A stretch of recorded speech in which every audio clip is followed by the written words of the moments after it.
Bose sir. हाय रितुल, कैसे हो? बढ़िया sir. Hi Arpit, good to see you. तो ग्रेट। तो मैं सब लोगों को बताना चाहता हूँ। तो सबसे पहले यशमोहन सर को तो आप सब लोग जानते ही होंगे, ठीक है। यूट्यूब चैनल पे भी, ट्विटर पे भी, हर जगह सर ने बिल्कुल आग लगा रखी है और बहुत अच्छा तरीके से बच्चों को गाइड कर रहे हैं।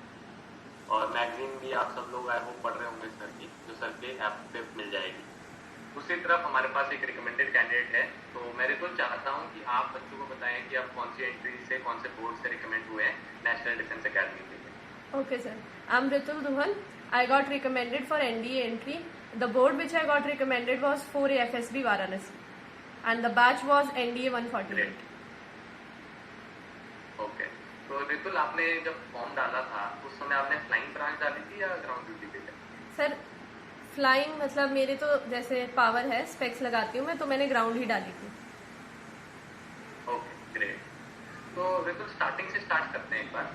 तो जब आपको यूपीएससी ने नोटिफिकेशन आउट की किया, 1 महीने के टाइम फ्रेम है और इसी 1 महीने में रिटर्न को प्रिपेयर भी करना है, एसएसबी का भी देखना है थोड़ा थोड़ा, और क्या होता है एनडीए, क्योंकि गर्ल्स के लिए तो पहले तो इतना नहीं था। क्योंकि अगर हम बात करें पहले टाइम की, गर्ल्स को सोचता था एक एनडीए अकेडमी है जहाँ बॉयज जा सकते हैं, बस फौज की ट्रेनिंग होती है। बट एकदम से वो ट्रेनिंग सेंटर पे जाना है, उसके लिए पेपर देना है, तो वो 1 मंथ में आपने कैसे तैयारी करी और पेरेंट्स का क्या सपोर्ट रहा? सर, मेरे जब ये नोटिफिकेशन आई थी तो मैं मतलब मेरे जेईई एडवांस के लिए तैयारी कर रही थी। मतलब मेंस मेरा निकल चुका था तो मैं तो उसी के लिए पढ़ रही थी, और फिर नोटिफिकेशन आती है गर्ल्स भी एनडीए दे सकती हैं। तो मतलब बहुत इमर्जिंग अपॉर्चुनिटी थी गर्ल्स के लिए, मतलब बहुत एक मेजर स्टेप लिया गया हिस्ट्री में, इंडिया के एडवांसमेंट में। तो I was like quite looking forward to it कि हाँ मतलब बहुत अच्छी अपॉर्चुनिटी है। तो मैंने जैसे इसके लिए रजिस्ट्रेशन की तो मेरे साथ काफ़ी लोगों ने, मतलब काफ़ी लड़कियों ने भी की, that will go together and give the exam. But जैसे जैसे एग्जाम पास आया फिर ये हो गया कि हाँ बहुत दूर है, क्या करेंगे जाके, तो they all backed out kind of. But my father was like नहीं, पेपर तो मैं तुझे दिला के लाऊंगा। तो मुझे स्पेशली गुड़गांव लेके गए और मतलब लेके आए, और मतलब पेपर में देखे आई, काफ़ी अच्छा पेपर भी हो गया था। तो आई वॉज होपिंग कि निकल जाएगा। और इसकी तैयारी बहुत ज़्यादा शॉर्ट नोटिस में आया था, क्योंकि अगर हम बॉयज़ की देखें तो ऐसे ऐसे भी होते हैं कि मतलब वो पूरे 2 साल स्पेशली रिटर्न की तैयारी कर रहे होते हैं, मतलब दिल्ली जाके, चंडीगढ़, काफ़ी इमर्जिंग जो इंस्टीट्यूट्स होते हैं जो स्पेशली इसकी कोचिंग देते हैं। और मेरे पास सिर्फ 20 दिन थे, क्योंकि मतलब मैं तो एडवांस के बाद मैंने जैसे तैयारी शुरू की, तो मेरे पास इन टोटल सिर्फ 20 दिन थे। उसी में मैंने इसकी तैयारी की और फिर मतलब मेरा रिटर्न क्लियर हो गया था। ओके, मतलब उन 30 दिनों में ही आपने तैयारी के ऊपर, तो हम कैसे बात करेंगे, कैसे की, उसमें तो चर्चा करते हैं। यहाँ पे क्वेश्चन मेरे पास ना सर आपके लिए, मेरे जैसे यशमोहन सर के लिए। सर, आप इतना लंबा टेन्योर आपने फौज के अंदर बिताया है, तो मैं कहता हूँ कि फौज के अंदर वुमेन की कैसे पार्टिसिपेशन बढ़ रही है, क्योंकि आपने इतना टाइम देखा है स्टार्टिंग में, और अब जो सिनेरियो फौज में चेंज हो रहा है उसके ऊपर क्या राय है सर?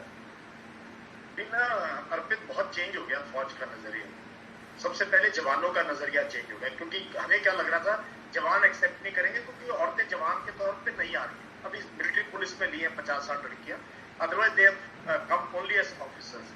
अच्छा, ऑफिसर्स को भी एक यूनिट में एक लेडी ऑफिसर है, उसको हैंडल करना, कैसे करना, एक नया चीज था ये। बट देखो ये 92 में स्टार्ट हुआ था, 91-92 में ओटीए के शॉर्ट सर्विस से, और वो बड़ी मेच्योर लड़कियां आनी शुरू हुई थी। लेकिन क्या हुआ, पिछले तकरीबन 25 साल से ज्यादा हो गया इस एंट्री को। अब जो है उनकी एक्सेप्टेंस भी बढ़ गई है, उनका रोल भी बढ़ गया है। और पहले वो सिर्फ आती थी आर्मी सर्विस कोर में, ऑर्डिनेंस में, फिर ईएमई में खोला, अब they are in air defence, now they are in engineers. 2 लड़कियां सोडा फॉरा ले चुकी हैं ओटीएस। और एक लड़की को मैं जानता हूं, मैंने मेंटोर किया था जब मैं सर्विस में था, वो भी एयर डिफेंस में है, वो बेस्ट वाईओ का अवार्ड लेके आई है, बेस्ट यंग ऑफिसर कोर्स के अंदर। एक एएससी की लड़की को मैं जानता हूं जिसने बेस्ट यंग ऑफिसर अवार्ड लिया वहां पे एएससी की, उसके अंदर। And now they are almost ready to get into fighting forces. तो एक्सेप्टेंस भी हो गई है, उनका जो आउटपुट है वो भी मैं देखता हूं। मैं तो बहुत लेडी ऑफिसर्स का काम किया है, they are started doing very well, there is no doubt. तो बहुत अच्छा चीज लग रही है, मुझे भी ऐसा लगता है बहुत अच्छा इनिशिएटिव फौज ने जो लिया है। बिल्कुल, आगे बढ़ते हैं। तो सबसे पहले मैं मैथमेटिक्स के बारे में बात करता हूँ। एनडीए में वो सब्जेक्ट है, आपको पता 120 क्वेश्चन आ रहे हैं, 2.5 मार्क्स। Yes sir. तो इसकी तैयारी एक बच्चा कैसे कर सकता है, आपका क्या मानना है, और कौन सी बुक्स आपने रेफर की? सर, जैसे मैथ काफ़ी ज़्यादा मेजर रोल प्ले करता है हमारे एनडीए का जो रिटर्न एग्जाम है, क्योंकि एक पर्सनल मतलब इंडिविजुअल मैथ की भी कट ऑफ जाती है, तो math is a major subject to get focused on. तो इसकी तैयारी मैंने जैसे की थी कि मतलब मेरी तो जो मेरे पास कंपटीशन की बुक थी, जेई की बुक्स थी, एडवांस की, मेंस की, उन्हीं से मेरी तैयारी हो गई थी, क्योंकि मेरा मैथ मतलब काफी स्टार्टिंग से ही स्ट्रांग रहा है। और जो जो मैथ एनडीए में आता है, इट्स नॉट लाइक कि वो बहुत ज्यादा अच्छे लेवल का आएगा जैसे मेंस में आता है, एडवांस में आता है। इट्स नॉट डिफिकल्ट, वो घुमा के नहीं देता क्वेश्चन, आपको सीधा क्वेश्चन देगा, आपको फॉर्मूला आता है, आप पुट करो, आंसर आ जाता है। So it's all about the speed, क्योंकि आपको 120 क्वेश्चन करने 3 घंटे में बहुत ज्यादा स्पीड चाहिए होती है उसके लिए। मतलब लगे रहो, और मतलब एक चीज इसमें प्रैक्टिस करने की ज्यादा जरूरत है, that practice with a timer, so that you are able to means attempt all the questions at least.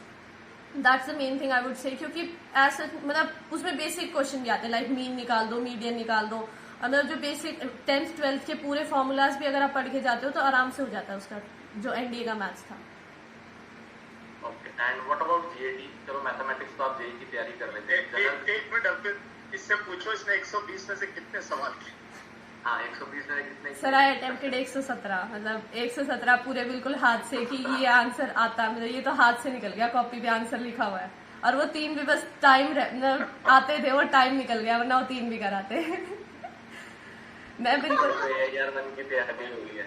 हाँ, बिल्कुल हम तैयारी कर रहे हैं अर्पित, तेरे को we will give you a surprise, we are also waiting for that. Definitely.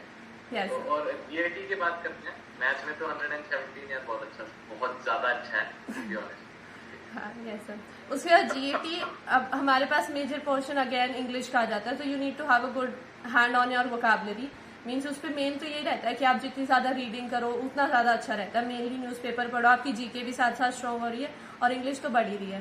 तो मतलब उसके जो टाइप के क्वेश्चंस आते हैं, प्रैक्टिस दैट, बिकॉज हमारे पास बहुत सारे मॉक टेस्ट है, प्रीवियस ईयर है, मैं वो सारे निकाल के गई थी इंग्लिश के लिए।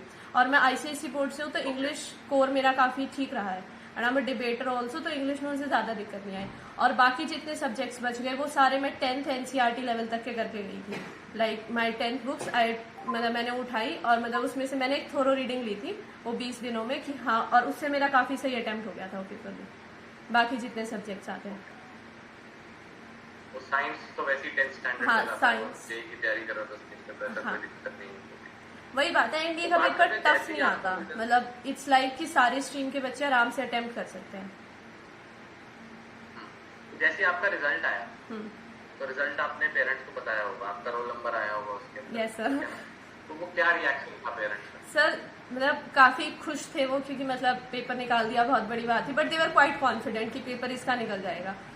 वो खुशी तो मतलब होती है ऑब्वियसली, आप मतलब एक नेशनल लेवल का एग्जाम क्लियर करके आ रहे हो, तो so they were quite happy and proud. Okay, तो फर्स्ट स्टेप क्या करा आपने कि यार मेरा एग्जामिनेशन क्लियर हो गया, तो अब मैं क्या करूं एक्चुअली में, क्योंकि नेक्स्ट पार्ट इज एसएसबी, और उसके लिए तो मुझे लगता है आप टोटली न्यू थे। बिल्कुल सर। आप आर्मी बैकग्राउंड से तो नहीं हो? नहीं सर, हमारी फैमिली में दूर दूर तक कोई नहीं है आर्मी बैकग्राउंड का।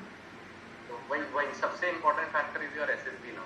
Yes, तो वो क्योंकि बहुत सारे बच्चे क्लियर करते हैं रिटन, अब उसके बाद उनको समझ में नहीं आता एसएसबी, तो आपका पहला स्टेप क्या था? सर ऐसे भी जैसे हमारा 15 दिसंबर को रिजल्ट आया, तो अभी करंटली मैं बीटेक कर रही हूँ एनआईटी जालंधर से, तो वो बीटेक भी मेरी तभी स्टार्ट ही हुई थी। तो 1 महीने तो मतलब मुझे उस बीटेक में सेटल होने में लगा कि like I have to assignments and all, classes भी लगती थी, सारा दिन क्लास होती थी। उसके बाद फिर लाइक मैंने सोचा कि मैं कोचिंग लेती हूँ, तो मुझे यूँ बताया गया कि आप उसके पास ले लेना, जब आपका एसएसबी आए उसके पास आप ऑफलाइन कोचिंग ले लेना, जो भी मतलब मैंने काफी कैंडिडेट से रेफर किया जो मतलब एसएसबी दे के आए हैं, मतलब स्क्रीन आउट है, कॉन्फिडेंस आउट है, तो उन्होंने यही कहा कि पास में ले लेना, अभी आप अपने लेवल पे कर लो। Then one of my friend recommended that there is a means more society, he is giving free coaching to means girls as it is the first batch, so I thought I must enroll into it, that at least I'll get some knowledge and it will definitely increase my exposure. More community. Yes sir, more community. आप उस पे Instagram sorry उस पे Telegram पे channel है।